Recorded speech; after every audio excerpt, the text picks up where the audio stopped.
Assalamualaikum. Halo teman-teman. Di video ini saya ingin berbagi pengalaman tentang bagaimana menghadapi Rejection dari jurnal internasional, dan bagaimana saya memperkuat model penelitian saya setelah menerima kritik dari editor.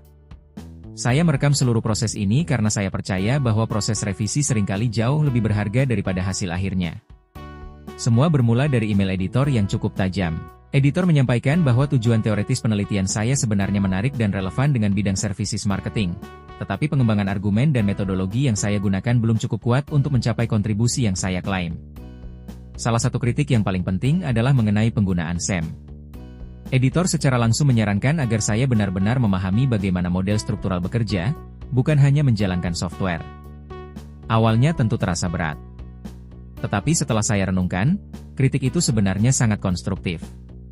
Masalahnya bukan pada topik penelitian saya. Masalahnya ada pada kedalaman analisis model. Pada versi awal, saya hanya menggunakan satu model struktural.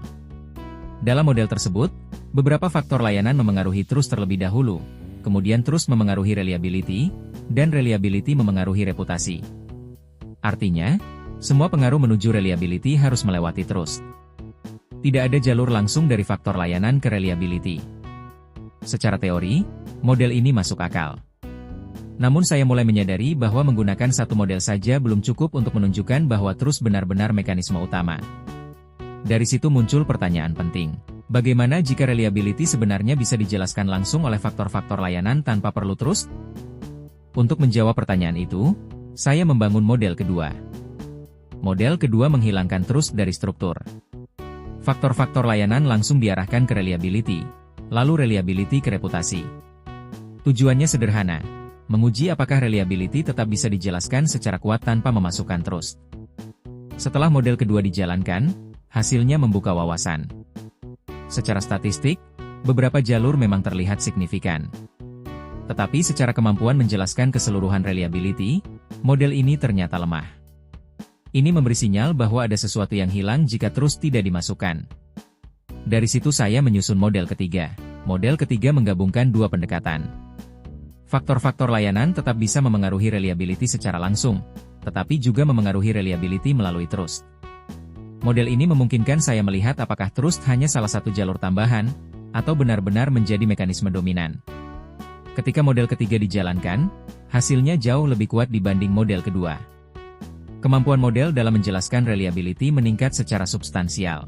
Lebih penting lagi, ketika saya melihat kekuatan pengaruh masing-masing jalur, terlihat bahwa trust memiliki peran yang jauh lebih besar dibanding jalur langsung lainnya. Walaupun beberapa pengaruh langsung masih ada, kontribusinya relatif kecil dibandingkan pengaruh trust. Disinilah saya mulai memahami makna kritik editor tadi. Masalahnya bukan hanya apakah jalur signifikan atau tidak. Masalahnya adalah apakah model benar-benar menunjukkan mekanisme teoretis yang kita klaim. Dalam konteks layanan yang memiliki variasi struktural, reliability ternyata bukan terutama soal prosedur yang kaku. Reliability lebih banyak ditentukan oleh apakah pelanggan percaya pada sistem tersebut. Jika terus terbentuk, variasi kecil dalam pelaksanaan tidak langsung dianggap sebagai kegagalan. Sebaliknya, jika terus lemah, variasi kecil bisa langsung dianggap sebagai masalah serius. Disinilah terus berfungsi sebagai mekanisme stabilisasi. Proses ini mengajarkan saya beberapa pelajaran penting. Pertama, kritik tentang metodologi seringkali bukan serangan terhadap penelitian kita, tetapi undangan untuk memperdalam cara berpikir. Kedua, menggunakan model pembanding membuat analisis jauh lebih kuat. Dengan membandingkan beberapa model, kita bisa menunjukkan bahwa struktur yang kita pilih bukan kebetulan, tetapi memang yang paling menjelaskan fenomena. Ketiga, melihat kekuatan pengaruh atau efek size sama pentingnya dengan melihat signifikansi statistik. Jalur bisa signifikan, tetapi belum tentu substantif. Keempat, model yang lebih kompleks bukan berarti lebih baik. Yang penting adalah apakah model tersebut benar-benar menjelaskan proses yang terjadi di lapangan. Dalam penelitian saya, pendekatan mixed methods juga berperan penting. Studi kualitatif di awal membantu saya memahami bagaimana terus dibangun melalui praktik manajerial seperti pengawasan, komunikasi, dan koordinasi. Kemudian studi kuantitatif membantu menguji apakah pola tersebut benar-benar terlihat secara struktural. Kombinasi keduanya membuat argumen teoretis menjadi lebih kokoh. Perjalanan dari Rejection hingga penguatan model ini mengubah cara saya melihat revisi.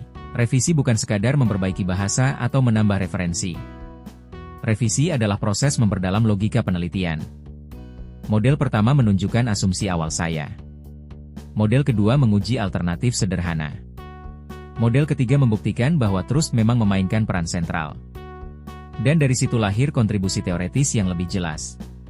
Jika Anda sedang menghadapi kritik reviewer atau editor, jangan langsung berkecil hati. Seringkali, di balik kritik itu ada kesempatan untuk membuat penelitian Anda naik satu level.